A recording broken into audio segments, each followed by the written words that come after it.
Hello and welcome to the Knowing Show. I am your host, Christine Marie, and y'all, tonight feels like a special episode. I just have a good, peaceful feeling about tonight, which is a funny way to describe the show, especially because the topic for this evening is, are you self-sabotaging your own life? And so I'm just so incredibly thrilled and honored to be joined here. Michelle, this is what you do as a profession. You pull forth the potential in people. You help them see who they can be. You're an alchemist. I love that that's how you describe yourself. You've been working for 25 years doing this with folks and just really seeing transformation in so many lives, so many businesses. And I'm so grateful you're here. Thank you. Thank you so much for having me. Listen, it's a calling for me. I would do it for free. Mm. If our economy breaks down, I will do it for, for free. I'm just here to help, and I pray. We had a beautiful prayer right before we started, and I appreciate that so much. Mm. I'll tell you, I pray every single day. Use me, use me. I do whatever you need. Just like I'm a tool, Yeah, capital yeah. T tool. And I'm here for the Lord, I'm here for the Spirit. Mm, mm. Well, I'm excited about this conversation, Michelle, because we actually have a morning show in the mornings. Morning show. Mhm. No surprise, that's what it is. We have a morning show where we go through a daily lesson from the book, A Course in Miracles. And we talk a Mm. lot around how each one of us is here for such a reason, such a unique purpose and a unique call. And it's funny because in that uniqueness, that doesn't mean we're separate from other people. Actually that there's this concept of we're so connected by and in love, but also we're so uniquely created and wonderfully Mhm. made. So I'm curious, before we even get to the self-sabotage topic, I kind of don't want to start off on the negative.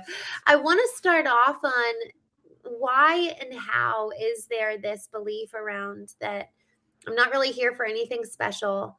I'm just kind of a one of the mill, that kind of very, there's nothing special around me or about me self-talk that we have that can really self isolate and self limit us. I think it's protective, right? We were talking a little bit before we started about the unconscious mind. Its Mhm. number one job is to keep us safe.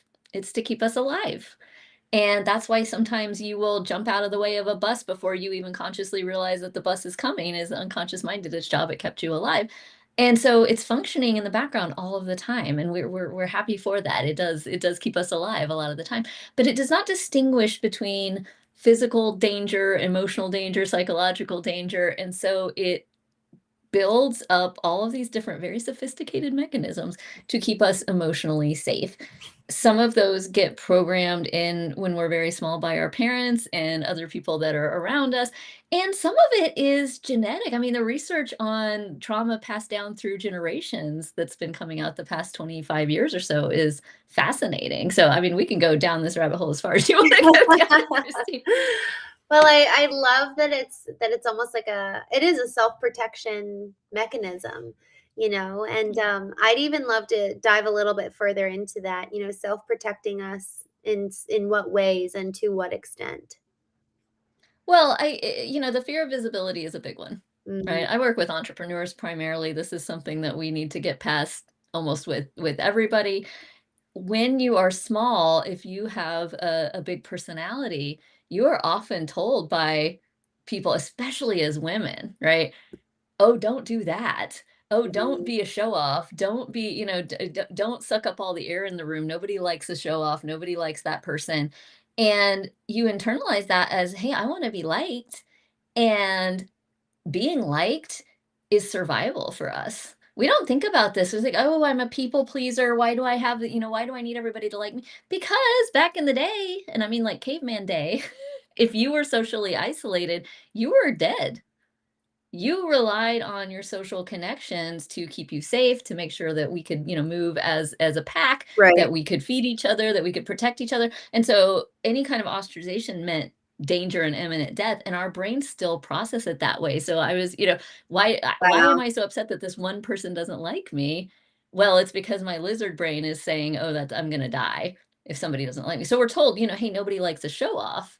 And you start to internalize that from a very, very young age, and especially if you're somebody especially as a woman, if you've got certain gifts, if you are shining really bright, you learn around those teenage years, hey, I better put a mask on it. I better put a lid on it, because it's more important that I'm liked. It's more important that I'm relatable to people. Mm, And so then when we come into our full adult power, there's some stuff to undo.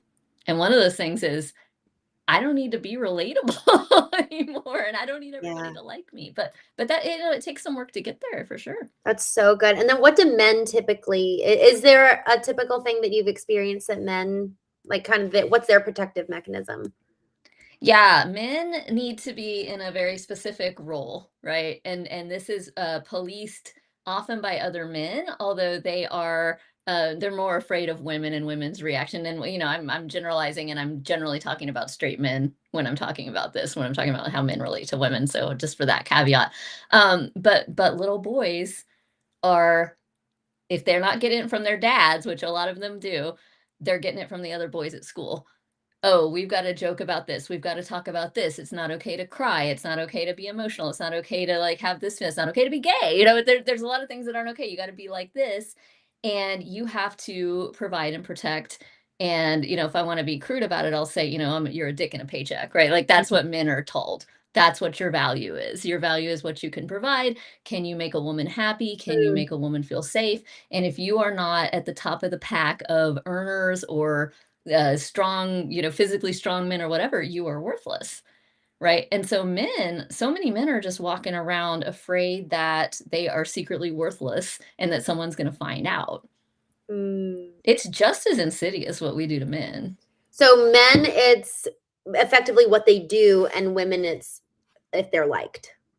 That's Who they the, are, who right, they right. are. Yeah, And I mean, it's if you're liked is universal. yeah. It's just how to be liked and what does that mean. And for men, it's less about like being liked and being accepted, and it's more about like being feared. Mm, Like, not that I need to go around being physically violent, but I need everybody to know I could. yes. Right. Okay. You know? So men, really, it's here's your box. Go conform Yeah, and be this way. And then for yeah. women, it's almost here's a box, but it's different. It's like make sure everybody likes you. Yeah, the box for women is like we're all in the box together, and like don't crawl out of the box. Don't get too uppity, because Interesting. we're in the Yeah. box together. We're women. And for men, it's like if you're not on the top of the box, you're nothing. Mm. Get on the top of the box. Interesting. What a good way to put that. I feel like I just got such a good visual. Y'all, quick note. I'm seeing some people here in the chat. Good to see you guys. We are talking tonight about are we self-sabotaging our life? And we're here with Michelle. I'm so excited to have her here. She's got 25 plus years of guiding entrepreneurs and business owners into effectively move through the transformation necessary on a cognitive and emotional level to get to the next level in their business. And so Mhm, often, we talked about this a couple of nights ago on the Knowing Show. We might have these big dreams, but if we're not leveling up ourselves to be able to be the person to live those big dreams, sometimes mhm. our own self-sabotaging can actually be the thing that gets us to prevent our dreams from happening in the first place. So Every time. yeah, Yeah. every time. And so I welcome conversations here or questions here in the chat. Please, please, please let me know. And we're gonna keep going. But Michelle, you've just got a lot of data from both men and women, and so I appreciated you kind of Mhm. starting off with what you're seeing for the most part Yeah. of. Uh, okay, so the fear then. What really lets women break free from that mold of you've got to stick in this box? Like, what typically is a catalyst for women, or is it can be anything? Well, and so just to put it in a different frame too, it's like women, the fear is more, I'm going to be too much. I'm too much. And men, it's I'm not enough. Right. And women, it gets more insidious because if I'm too much, then I'm not enough, right? Like there are so many layers to this and how it pulls on the core wounds. But often the Yes. catalyst for women, one of two things, right? Obviously, I work with entrepreneurs, and so my data set's a little skewed to that. But there is a point where it goes, okay, I have to get past my fear of visibility, Mm, or I'm not going to be able to grow my business, and I'm not going to be able to hit my goals, and I'm not going to be able to have the impact that I want to have. Many of the women that I work with are impact focused on spiritual entrepreneurs. So, they're doing something for the good of your society, Mm. and they are attached to that why. And they say, wait a second, I'm making this about me instead of about the why. And if I want to impact a million lives, I can't make it about me, right? So there's that kind of a catalyst for the transformation. The other is with the kids. And you go, what do I want my kids to see of their mother? Right? I'm a mom, I have 2 boys. This might relate a little bit differently if you have boys or girls or both, but you're still looking at your kids looking at you and saying, would I want my daughter to keep herself small? Then why am I doing that? Do I want my sons to see women should keep themselves small? Is that what I'm trying to teach them? For me, being a badass entrepreneur is so motivated by wanting to show my boys an example of that, an example of a strong woman who can create the world that she wants and create safety for them. That is so good. I want to ask. This was a comment that the man in the hat made, but I'd love to hear your thoughts on this, Michelle. He says, "If you seek to be liked by someone, then you are seeking validation, and you put your value in control Yeah, by others." absolutely, 100% agree, right? Mm, And it's a miserable way to live when we are addicted to external validation because we can't control what other people do, and there is nobody on the planet that is universally liked by everyone all the time. Betty White got close, right? But for the rest of us, mhm. it's not likely. And so you're Yeah. setting yourself up to have a miserable existence when you're basically outsourcing your self-esteem to everybody else. So yeah, I 100% agree with that. Outsourcing your self-esteem. There's this whole concept of outsourcing. What are we outsourcing our power to and in what regards? Because anytime we are outsourcing that power or value or worth, it really does immediately give them the ability to knock us down anytime they choose to. Whether it's a conscious or subconscious choice. Man, we're really putting our power in the hands of potentially countless people, which is just so Yeah. dangerous. And then when you've got a mission and when you've got an impact and you're really aiming towards something and this is like not necessarily, but sometimes life or death, but like there's a timetable here. You got to keep going. We can't afford all of those way stations and way stops because of our outsourced power. Well, yeah, and I want to give some empathy to the folks that are trying to stop us. It is Mm, almost always out of concern for our safety. They want us to feel comfortable. They want us to be safe. So you get it more from parents, spouses. Are you sure you want to do that? That's a lot. 99% of the time it comes out of love and concern. I mean, it's very rare that somebody mhm, is like, I am going to be your enemy and I'm going to take you down. We can probably mhm, count a couple of people in our lives that we maybe perceived or received that way. If we were in their heads, if we knew their story and why we were the villain, it might make a little more sense and we might be able to empathize mhm, with them on a different level. I don't think it really serves any of us to be thinking about, oh, anybody is out here, specifically out to get me. Most mm, of the time, it's coming from love and concern, and we can receive that and say, "Thank you yeah, for loving me, for being concerned." I'm a very high risk-taking entrepreneur. I've taken a lot of big financial risks. My mother is a retired school teacher in Oklahoma, and she, like, I'll start talking to her about business stuff, and she'll just be like, "I can't hear about this anymore because it's making me anxious, it's freaking me out, like, the stuff that you do with money," and I'm just like, "Okay, that's cool." And I yeah, receive that as, hey, she cares about me. She wants to see me. She wants a roof over my head. She wants to make sure everything's all right. So it stresses her out that I'm taking risks, and that's okay. And I could say it's okay that you're stressed out, and it's okay that I'm still gonna do it. And we still love right. each other. Yeah, I love that. And so can you actually repeat you mentioned how people become people pleasers at the very, very beginning, which I actually think was just really important context for people who are just now joining. So this is really important because it's easy to say, oh, well, don't be a people pleaser. But we're that way. We're almost like programmed. It's in our DNA for a reason. And I never thought about it from your perspective. So do you mind resharing that once more, Michelle? Yeah, absolutely. It's just back to the caveman days. We were reliant on each other literally for food and survival and moving in a pack and moving in a team. It's Mm, only recently and through the advent of all the technology that we have that people could even possibly think about living as independently as we live. I mean, if you even think about 50 years ago, people weren't living nearly as independently as people are today. And so it is way coded all the way in our DNA that we need people to like us, because if you were ostracized from the pack, you were dead. You were going to starve to death. Nobody was going to help you out.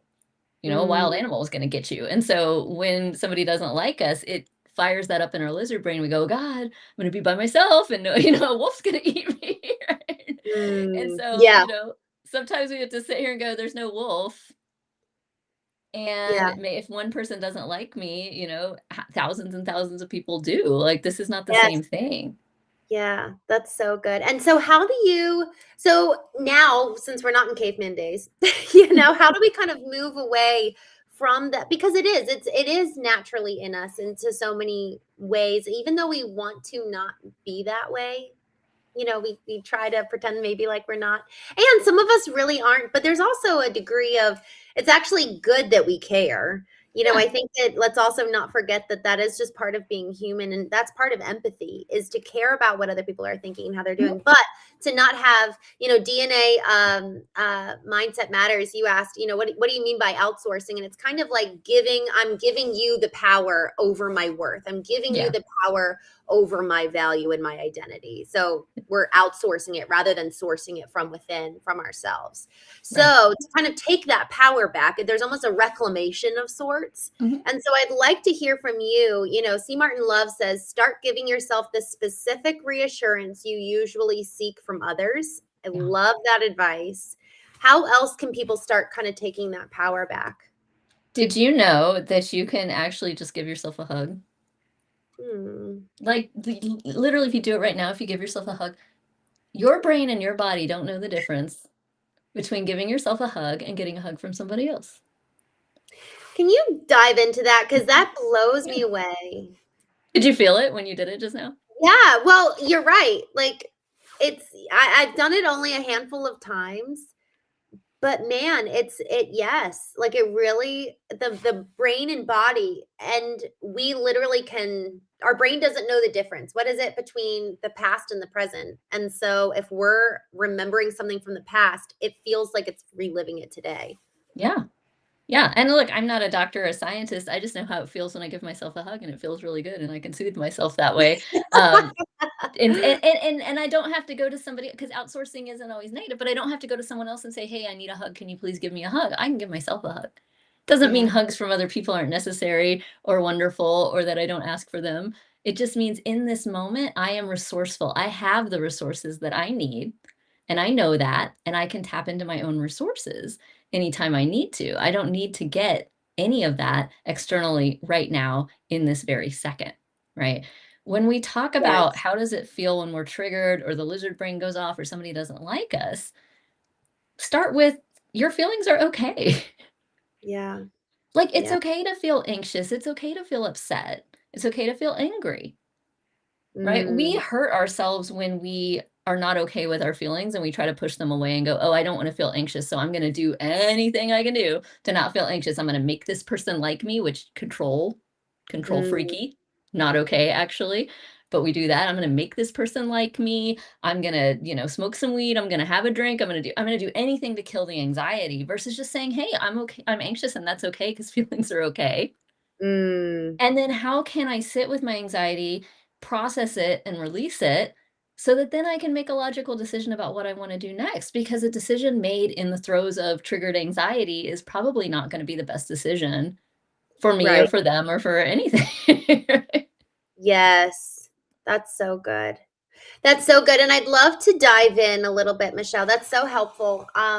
We were talking a little bit about women and how women engage with kind of like moving beyond their own, I guess you could say, predisposed box that they get Mhm. put in. For men, when they are trying to move beyond, and I actually experienced this with someone very close to me where he was told, you have to be this like almost like the warrior king role, let's say. And Mhm. that's just not they were actually very beta, but they were told, like, "You need to be the alpha." Right. And so, it was like he had spent so much of his life trying to be this person, and slowly, when he started realizing he wasn't, it's like the floor fell out from under him, and there was just a real lack of stability. So how do you encourage men to really uncover who they truly are without losing such footing? I think the masculine feminine conversation is so interesting, and I think it often gets so twisted in how we see it. Now, I mean, like everything, right? Everything is like memed and oversimplified, and that's the world we live in. Yeah. But like the main point I ever want to make about masculine feminine is we all have both, and we're supposed to have both, and we want them in harmony. We want them in balance. We want to be able to call each one forward as we need it and to utilize both Mm, energies, right? And for women and men, yeah.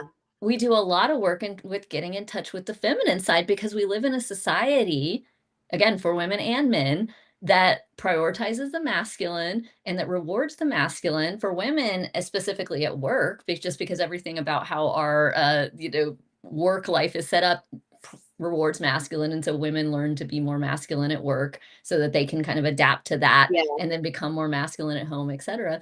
And men, of course, we vilify anything feminine when it comes to men. So like I said, if you're gay, that's a problem right off, right? But if you're a Mhm. straight guy and you like anything feminine, you're told from the time you're a very little boy, like, oh, you're throwing like a girl, or that's what girls like, Mhm. and it's ew, gross girls, right? And Mhm. so I'm working with big deal men, in their 40s, 50s, 60s, who have never attempted to get in touch with their feminine side. And guys, I'm not talking about like go put on a tutu and get out Barbie dolls. Right? I'm talking Yeah. about like, what do I feel?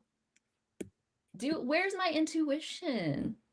Yeah. Can I be still? Can I be peaceful? Can I experience my emotions and be at peace with my emotions? These are all the feminine things that like are just locked tight away from men. We start to Mm, explore them. It's very uncomfortable, for yeah. men to even feel safe to start to do that. I had one male client tell me, and it was a profound moment of insight for me. He told me after maybe 6, 9 months of working together, he was like, I could never do this with a man. I was like, "What do you mean? Mm, I know lots of amazing male coaches and, brilliant guys. I could never do this with man. I would never feel safe enough with a man to open up and talk about all the things that we're talking about today." mm, And I was, mm. wow, as a mother of boys, that really hit me. Yes. Wow. I like to think of I'm glad you brought this up. I'm glad you brought this up because it's not male versus female in terms of gender roles. There Right. really is like the logical part of us, which is 50% of us, is the masculine, and then the emotional side, which the other 50% of us is the feminine. And Yeah. so if we don't know how to tap into both of those, we're actually really neglecting a core part of us. Now, and then I actually don't, I'm not trying to get into gender roles. I'm trying to talk about how to be an integrated, holistic human, Yeah, because I think absolutely. it is easier to go binary and to go, well, what am I supposed to be like as a man versus you as a woman? And it's like, well, no, what's actually the fullest of your potential? Yeah. Stop looking at everybody else. So Yeah. actually, maybe that's kind of the point of this conversation, Michelle, is that we can actually just kind of put on blinders to everybody else and just go look in the mirror of Yeah. you and me. Like when I look in the mirror, who do I see? And who can she be? And for my friend, who can he be? And it's not no longer now like, oh, well, what does the world say about me? Because there's a Yeah. lot of what the world says about us. And I mean, we prayed beforehand, so I think we're on the same page. Who does God say that I am? Yeah. Because that actually trumps how I feel about Yeah. myself. Because Yeah. at the end of the day, I had somebody who had a very loud voice in my head for almost 10 years. And if my self-worth was tied to that, that would have been a big Mhm. problem, you know? And so Yeah. I had to, at the end of the day, be like, all right, higher truth, God, you freaking tell me. Because when I say higher truth, I mean a capital T truth. My feelings are a little t. What Yep. he said about me was a little t. God has the capital T truth. Yeah. And so when I can really actually lean in, and we're not trying to get religious here at all. It's all about literally what is the capital T truth about who you are. That's the Yeah. goal. That's what we're Yeah. trying to figure out. And I love to get religious. We can get as religious as y'all want to get. I'm a Jew. I'm happy to talk about it. Um, And I'm a woo-woo Jew, a woo Jew. There is a concept that we choose who we're going to be before we come. And we Hmm. choose who our parents are going to be. We choose what we're going to experience in life. We choose if we're going to be in a male or female or intersex body. We choose the time and the place and all of those things because there are certain lessons that we want to learn. I think that's a really interesting concept to explore. Mm-hmm. Because when we think about it like that, it's like, oh, all of the discomfort that I'm experiencing in life, which by the way, we all do, it's part of the human experience. All of the discomfort that I'm experiencing in life is stuff that I chose to experience because I wanted to learn certain things. Now, whether you believe that or not, I think it's a really interesting conceptual frame to think, what is this doing for me? What am I learning from this? What kind of empathy is this giving me? Because the more we live through shit, the more empathetic and just wonderful and wise we become, and the better Yeah. we can help other people, right? And Yes. Right. so, yeah, it's, who am I? But also, like, who am I becoming? Yeah. And to me, that's less about growing into something and Mm, more like chipping away marble on the outside of the sculpture. Like, I am what I am, and I have been this whole time. And there are now layers on top of it. And my whole job is excavation, right? mm. I So that love me can be out. Yeah. excavation, yeah.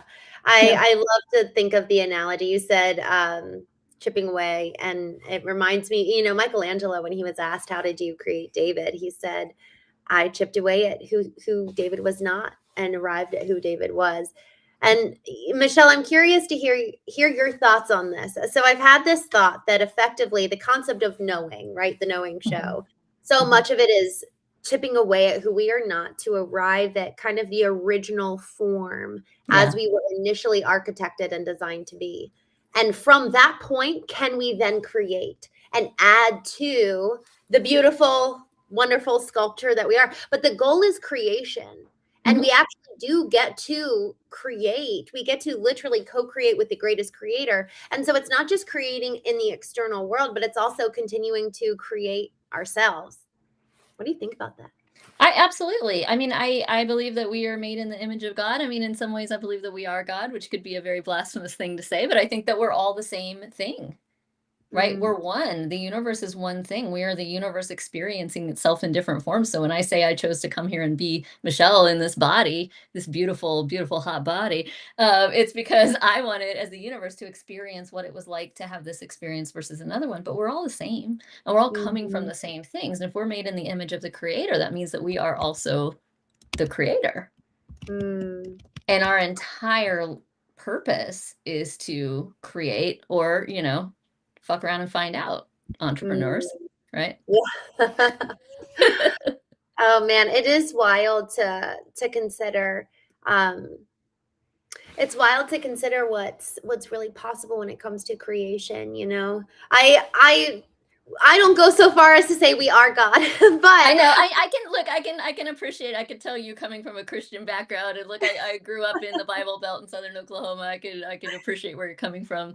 I have a different belief set, but I'm also very religious and like from a different frame, and yes. that's all right. Yeah, yeah. Well, and I honestly, that's why I like these conversations, getting on with people who add color and flavor, you know. Yeah, yeah, for Um, sure.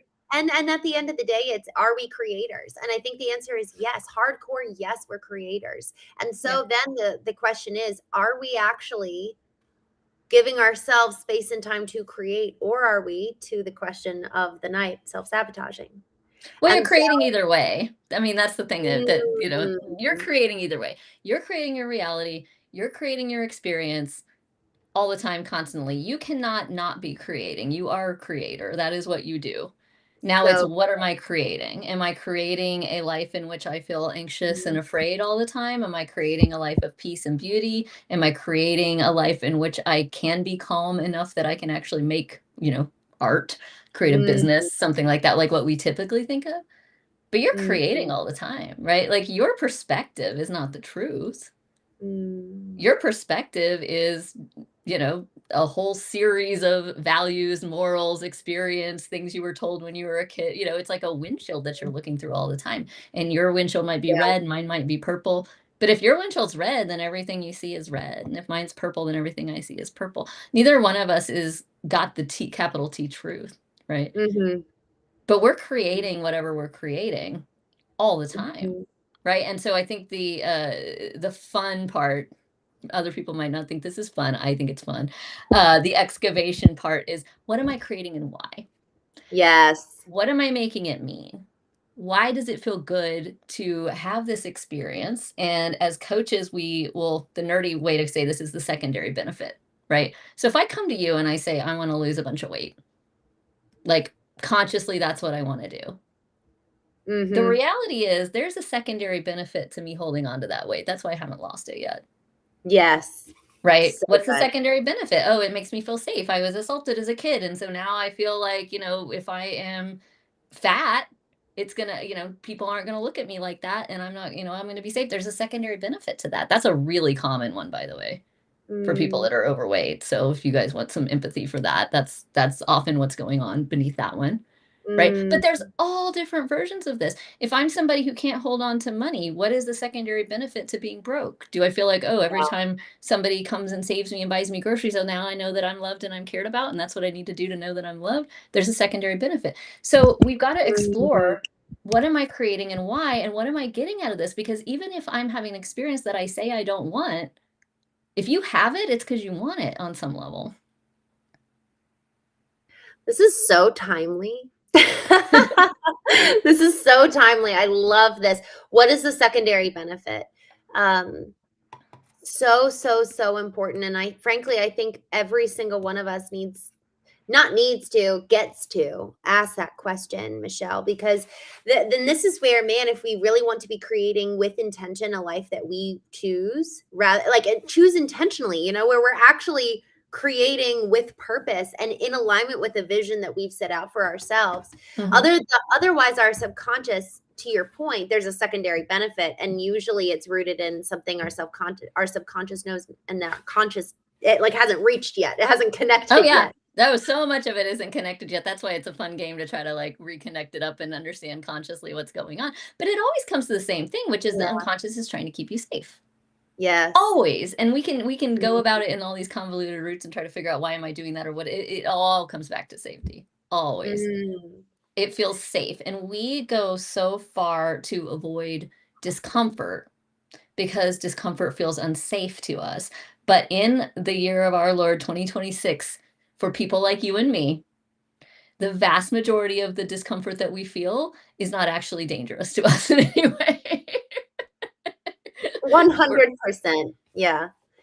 Um, it really got me thinking, so where in our childhood, perhaps, with this secondary benefit of why we are actually feeling safe in whatever, maybe let's say, relationship pattern we're in. Mhm. So, is there something connected to childhood? Michelle, I don't know about you, but Always. so often, yeah, always. There we You go. said often, I So said always. often, yeah, so often it's something that happened in childhood, and that's really where first, man, does it warrant the most greatest compassion as we go back and kind of do some of that searching, because man, it's there for a good reason, like Yeah, we didn't feel safe then. And so we yeah, cultivated this layer of protection that now is showing up and trying to prevent us from removing that layer of protection because it kept us so safe for maybe a year or a decade, maybe 15 years as a kid, but it doesn't know that for the last 20 years we haven't needed it and it's actually been stunting our growth. yeah.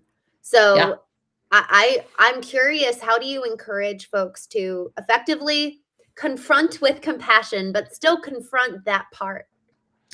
Um, I don't encourage folks to do that. They come to that on their Okay. own, right? If somebody comes to me and they say, "I want this," and they don't have it yet, whatever that is, okay, why don't you have it? Hmm.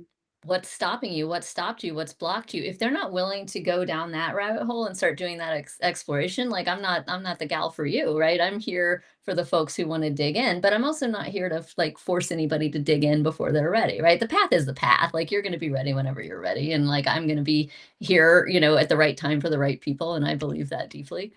right? It's Mm, not always the right time for everybody to go spelunking around in their in their unconscious mind. Sometimes it is keeping you safe for a reason. Sometimes you're not ready to deal with something. I mm, will say that the unconscious mind does not present anything to you consciously unless and until it is ready to resolve. So if you are becoming mm, aware of something, it's because your unconscious is saying, hey, it's safe enough for you. You're safe enough right now that you can start to resolve this feeling, right?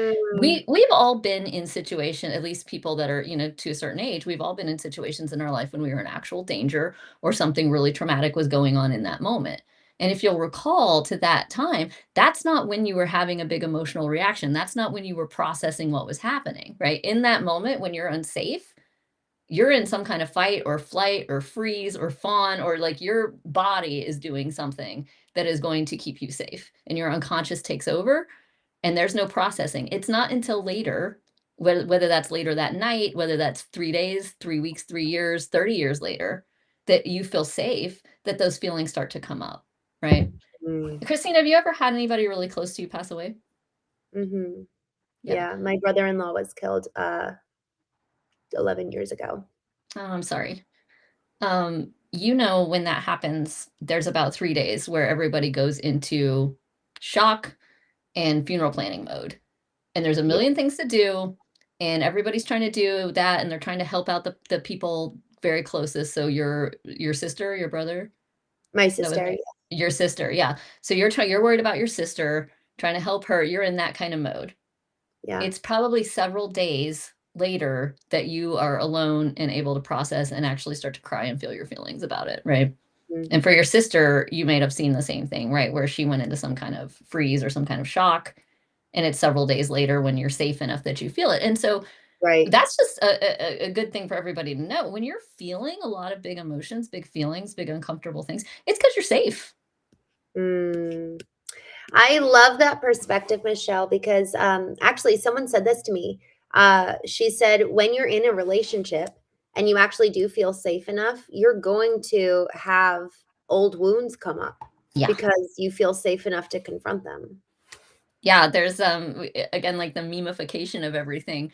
I keep seeing these reels and TikToks. I love TikTok. If y'all are on TikTok, that's my jam. But there's all these little short form videos about, oh, if you don't feel safe in your relationship, your body knows it and you should run away. And it's like, Mm, maybe, but like more likely that man or that woman or that person is pulling on something from your childhood. They're yes, probably surfacing right. your wounds. Now, like, how do we know if we're safe in Yes. a relationship? Can we talk about it? Can we bring it up? Can we repair it? Can we process it Mm, together? Then we're safe. And if we can't, then maybe we're not safe in that relationship. But the first gut trigger does not mean that you're not safe. It means you got some baggage. yes, that's so good. That's so good. And it is true. It is there's something around a friend of mine, God bless her, when she was 26 years old, remembered a rape that happened to her when she was Yeah. 9 years old by Yeah. a family member, and she had Yeah. suppressed it and covered it up for so Yep. long. So it is wild how our bodies do. It's almost like the peeling of the onion. And but it was after 2 years in therapy. So I think that it was because she Yeah. was willing to do the work and she was getting deeper. And I don't think she had a clue that was there. It Yeah. wasn't like she was there for that purpose. It just kind of came upon her one day in a memory. A lot of times, especially when it comes to physical sexual assault, it gets suppressed for Mm, a long time. yeah, And again, like at 26, her unconscious mind said, okay, you're safe enough that we can start to present this for resolution. We can start to yeah, work through it. Right. As a practitioner, and I'm not a clinician, right? So mm, as a practitioner, when I'm working with somebody and we're working with the unconscious mind and talking to it, if it starts to say certain things, I know, okay, I need to back off. And there are some clues where I'm like, okay, we need to now refer to a clinician, somebody who specializes in mhm, complex trauma or something like that. It mhm, sounds like I can't get there. There's a brick wall or there's a cement wall or there's just, my brain's not going to let. And it's like, okay, that's what happens when there's significant severe trauma yes, that now yeah, needs to be handled, that's above my pay grade. Right. But that's what yeah, the unconscious will do is go, we're not going there. Stop yeah, asking questions. She's not ready. He's not ready. yeah. Right. And then we go, okay, we respect the boundary. Right. That's good. It is interesting how the subconscious mind does that, provides Hmm. its own boundaries. I was talking actually, just last week, someone joined here who was a, betrayal trauma practitioner. And Mm, I didn't even know that that was a niche. But frankly, I was like, man, that's good. mm, We need to talk about that more, especially, when you've been betrayed, especially at such a young age. It's so formative. And then you're looking for betrayal for the rest of your life. mhm, You're literally looking for it.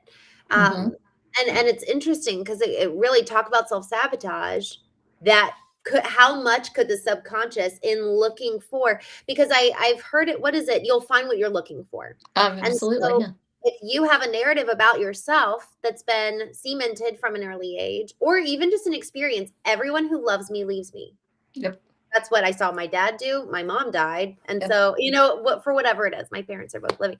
But that's an example of, that's a narrative and you're looking to prove that. And so then that's a form of self-sabotage. So how do we reconcile with something like that? Well, we start to realize that that's what's going on, right? And that's 90% Yeah. of the thing. And we're all doing it. Mm, By the way, this is not like something other people do sometimes.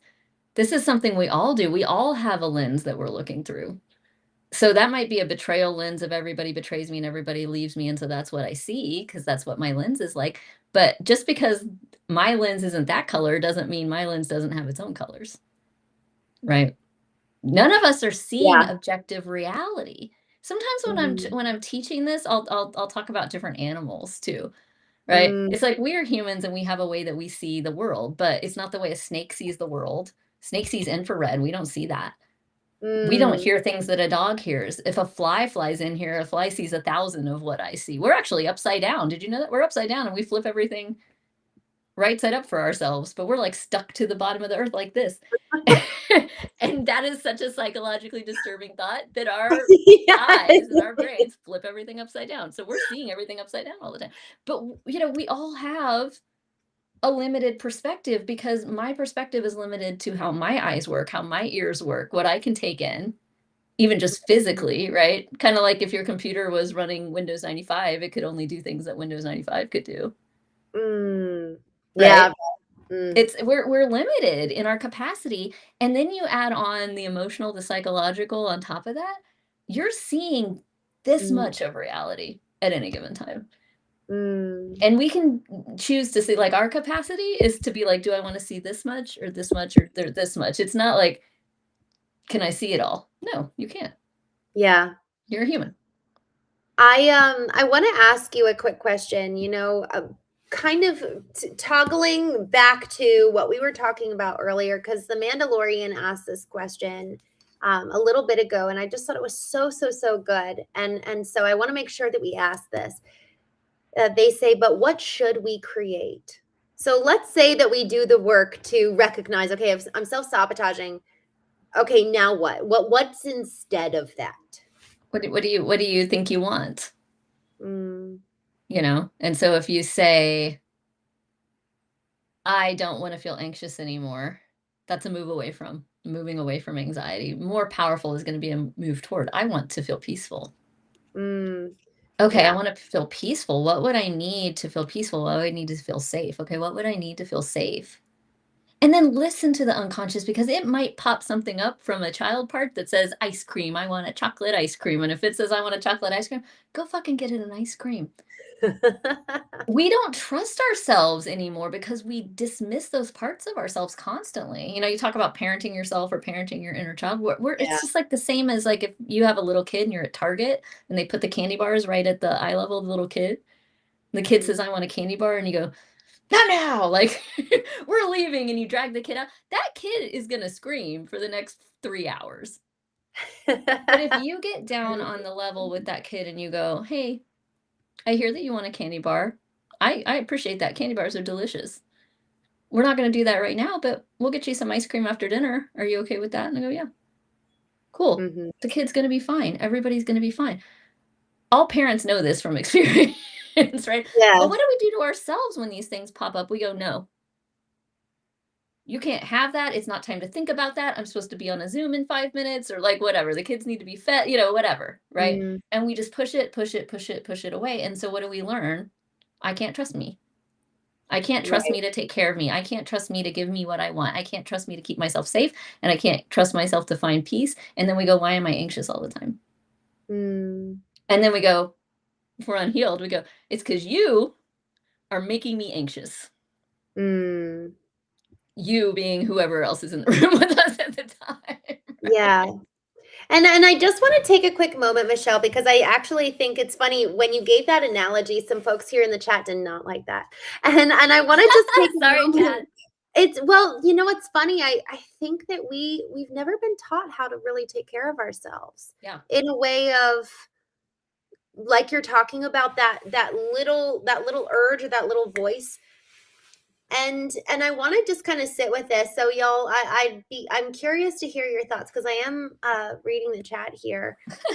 You know, And it's by the way, chat, I'm not reading the chat. So if you're trying to be mean to me, I'm not seeing it. Christine is filtering it for me very yes, nicely. I So, told Michelle not to. I was like, people sometimes it can get mean. and I Um, appreciate that advice. I don't want to get triggered in the middle of our, and I get triggered too, you know? yeah, let's not. But y'all, I gotta tell you, I just want to give a quick little story because this little example that Michelle gave is actually one that um it feels personal because that was kind of the process, Michelle, that I had to go through to regain and recover my intuition. So Mhm. I think that that example is so it's profoundly simple for those of us who abandoned our intuition 20 years ago Yeah. for the sake of looking to everybody else, talk about outsourcing our worth. Yeah. You know, I was outsourcing my worth for the majority of my life. And Yeah. so if a little bit voice in me was like, "Hey, I'm hungry. I you know, no one else is eating. I'm not going to eat." You Yeah. know, it's like, no, it was literally the most basic essential needs. I just wouldn't even listen to because it was, well, what is everybody else doing? Yeah. And fitting in and to your point about the box. And so that little example is just it's simple and it's silly in some ways, you know, candy bar, and it's so important because y'all, for so many of us, we actually have, without even realizing, really neglected a core part of ourself for so many years. And Mhm. so this is a really good example, um, you know, for us to just take a quick moment and wonder, like, do I actually pay attention to the things that my body needs? I have a woman I was talking with this past weekend, and she said that she looked in the mirror and looked in her eyes for the first time in 55 years. Mm. And she had never looked in her eyes because she grew up in a very fundamentalist Mhm. home where it was prideful to look at you, like that's Yeah. egotistical to look at Yeah. yourself. And so she never allowed herself. She's like, I didn't even know I had green in my eyes. And I Mm. was like, oh my God. Like, and so that's in one sense, like, oh my gosh, you gotta be kidding. No, that's really real for a lot of people. You know, Yeah. and for, you know, there was another man that I spoke to, and I'll turn it back over to you, Michelle. There was another man who I spoke to who said, you know, he hasn't cried in 20 years because his mom said that, you know, if you don't stop crying, I'll give you something to cry about. And so Yep. he hasn't cried since. Yeah. So I grew up with that one. yeah, these moments of like something feels off inside of us and we just squash it down, Yeah. just like how our parents used to, or just like how our Yep. schoolmaster did. Yep. The so much of being a good parent to not just our children but to ourselves is recovering uh, a a grace-filled relationship with that little voice. Yeah, and I'm curious, and you don't have to give me like the full hate speech, but can you give me a concept of like what was upsetting to people about the candy bar analogy in the chat? It was really like, "You've gotta be kidding me, this is so silly." It wasn't anything Oh, particular, got it. Yeah. but it was like I think it was the simplicity of it, honestly, Yeah. Michelle, it's Yeah. like, you know, and also, I'd be curious too, you know, developing that inner voice relationship, you know, it is so many times the voice of intuition, but also sometimes too the voice, what would you say, like the voice of maybe a part of you that was hurt a long time ago that hasn't been given a voice? Oh yeah, there's a whole conversation on parts that we could talk about for like 4 more hours. So I'm gonna try to truncate it as much as possible, which the theory Okay. is that the unconscious mind creates parts in reaction to what they call significant emotional events. Could be a Mm, one-time very traumatic event, could be a repeated event, like if you grew up getting hit or something like that. But a part gets formed when things are too painful for the entire system.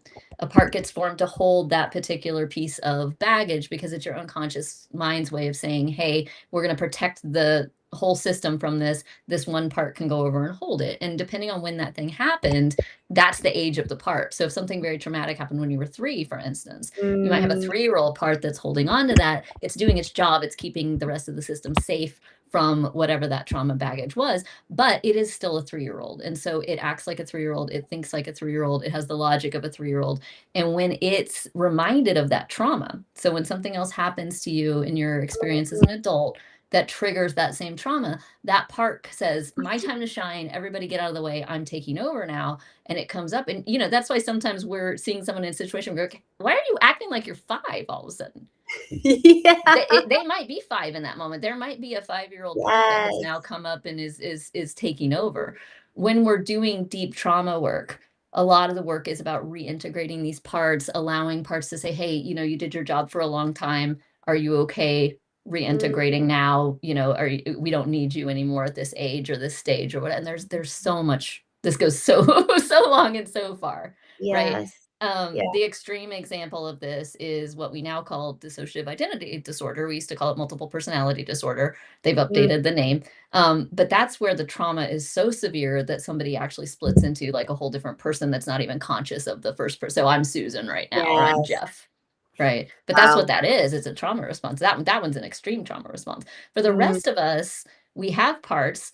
They're not expressing to that extreme. So we're conscious of them, but we feel it like, why did I just come into the kitchen?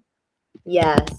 Or part of me wants to lose weight and part of me wants to eat donuts, right? Like there are two different parts in conflict and we have to go, what's the integrated me want? And Mm, that takes some work.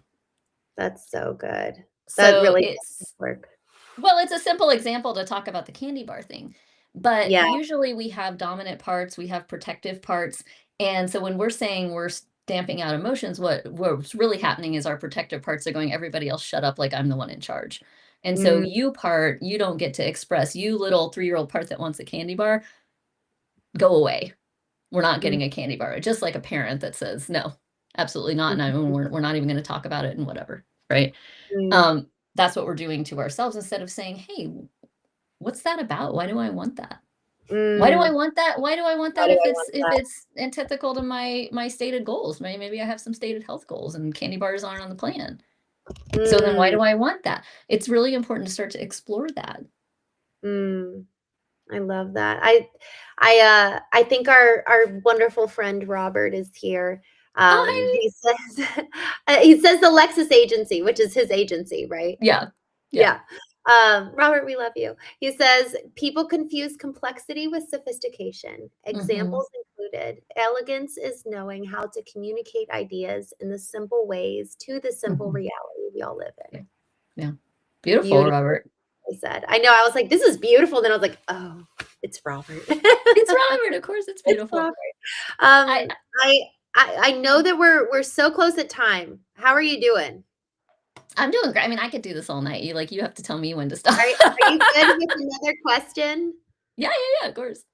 Okay, I want to ask Cyber and Land Explorer. Thank you so much for this question. He says, "How can we make sure boundaries are being protected by all your friends that you're around?" So with this whole question of like we're not now we're okay, so now how do we move from not self-sabotaging but making sure that we've got the boundaries to not be protected or sabotaged by other people?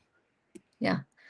I love this question. And I enforce my boundaries, right? So I'm going to go back to masculine and feminine for a minute, just because it's, du jour. We all love a little masculine, feminine. My favorite frame on it is the feminine is the queen and the masculine is the conquistador, right? Again, remember, we all have both of these things, right? So the queen says, I would like Spain, please.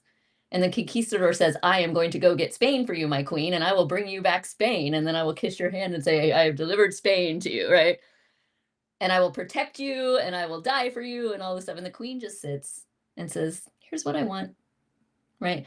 And so when we talk about getting in touch with the feminine, getting in touch with the intuition, what do I want? What would feel good? Sometimes we talk about pleasure. which is such a loaded word, right? When we talk about the feminine, right? What do I want? What would feel good? And I have that in me. Men, I have that in me. And then I have a conquistador, right? So if I need to get up and go get it, I got that in me too. For women who often feel unsafe just walking around or feel unsafe with men, things like that, right? Oh, it's not safe to get into my feminine because my feminine is vulnerable. Oh, you have a masculine too. You have a conquistador. The conquistador can be called forward. I wasn't able to ever sit in my feminine until I realized that I could call my masculine up whenever I wanted him, and he doesn't have to stand here all the time in the front. Because I, as the queen, can say, okay, you can go away now. If I need you, I'll call you. And if I need him, he's right there. And so if I need to set a boundary and I need to protect myself, right now, I am very powerful energetically, right? I'm small physically. I do work out, I do lift some weights, but I'm small physically, but I'm very powerful energetically. I'm not worried about it. I know how to protect myself, right? And so how do I set a boundary and make sure other people respect it? I set a Yeah. boundary and I make sure other people respect it, meaning a boundary has a consequence. Yeah. If you talk to me like that again, I am going to end this relationship. I had to do one this week. Every woman that's on social media knows sometimes there's a creepy guy in your DMs. I had a creepy guy in my DMs. I've been trying to be nice to this guy, somebody that I knew in real life a long time ago. He saw that I was in his city. Why didn't you want to hang out with me while you're in my city? I said, I'm in a relationship. I'm in the city for work. Well, I only wanted to have a hands-off interaction with you. Now I said, the fact that you even said it like that is why I don't want to see you. And then Yeah. he kept coming back. When are you going to be in my city again? So I blocked him, right? How do I make sure he respects my boundary? He doesn't have access to me anymore. I mentioned multiple times, hey, we can be friends with these parameters. We can be friends if you respect my relationship. We can be friends if you don't objectify me sexually. If you continue to do those things, we're not going to be friends. Okay? Mm. Boundaries have a consequence. If you are not willing to enforce the consequence, you aren't really setting a boundary. It just sounds like here's what I'm going to do, because we don't control what anybody else does ever, right? We only control how we react to it. So if somebody is pushing on my boundaries, I get to take an action that says you no longer have that sort of access to me to be able to do that. Right. Yesterday we had a good conversation around boundaries, and I'm glad to hear you say that, because that is kind of an validation for some of the things y'all we were talking about yesterday around effectively, especially if they're further out in your kind of out, think of it as concentric circles. If they're really far out in the concentric circle of your nucleus, then they get the least amount of access to you, and also ideally the least amount of power. So when we talk about kind of taking our power back so that people don't have the ability to make us kind of go off and get upset or depressed or anxious or whatever, insert emotion here, that's how, is to really remove access. And even, man, I really have to limit my access to this thing, because this thing, man, that can impact me greatly on my own emotional scale. Yeah. Michelle, thank you so much. This has been so meaningful. What is the most brilliant question that I have not asked you that you have been asked before? Oh gosh, I don't know. I don't know. What would a person smarter than me have asked you? There's nobody smarter than you, Christine. I don't know what you're talking about when you say that. You know, I appreciate the depth of this conversation, because a lot of times when we do these kind of things, people, oh, what are you working on professionally? Which, I'm like super happy to talk about or whatever. But it's, what have you done? What are you doing? And it's all kind of very up at this level. And I love the fact that we got to dive deep. So I would just say to everybody listening, what kind of questions do you want to ask yourself? And what would it be like if you allowed those questions to actually come up and you allowed yourself to sit with those questions? See what happens. So good. I love it. Thank you so much, Michelle. I'm so grateful for you. I'm so grateful for this conversation. I'm with you, and I love going deep. For those of you who are new to the channel, I love having these conversations. We've got guests on some nights. We go solo some nights. We're having a game night on Wednesday, which is something new that I'm excited to start doing. So, Michelle, thank you. Thank you so much, my friend. It was wonderful meeting you. I love, what a wonderful excuse to have a conversation. I love meeting new people and hitting record on it too. So Christine, thank you so much for having Yeah. me. Thanks everybody in the chat. Even the ones Yes. that were mad at me. I love you anyway. I love it. Y'all, thank you so much for joining tonight on The Knowing Show. I'm actually going to save the rest of these chats. I'm sorry I didn't get to all of it. But y'all, thank you so much for joining us. I'll be live again tomorrow morning, 9 a.m. Eastern, as we move through A Course in Miracles. And then again tomorrow night, 8:30 p.m. Eastern, as we go through our normal episodes of The Knowing Show. So with that, Michelle, thank you. Have a wonderful night, and everyone, I'll see you tomorrow.